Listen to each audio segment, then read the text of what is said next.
Hello, welcome back to the channel.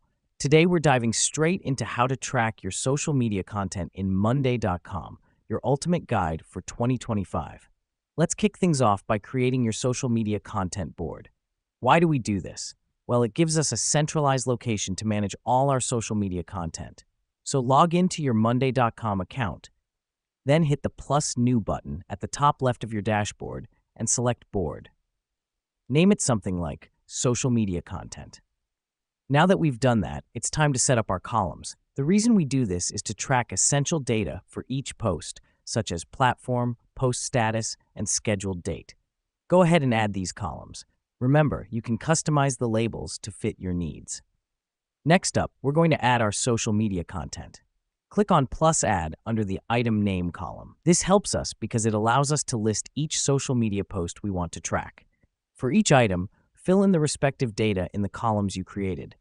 Let me explain why this matters. Having all your content in one place means you can keep tabs on everything in one glance. It's the ultimate tool for social media managers. We're almost there. The final step is to set up automations. Click on the robot icon on your board and select Add to Board. Here's what's happening behind the scenes. Automations will help notify you when a post is due, change the status of a post, and much more. Say goodbye to forgetting to post or missing deadlines. And there you have it.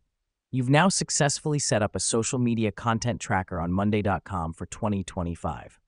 With this tool, you'll streamline your social media management process, stay organized, and never miss a beat.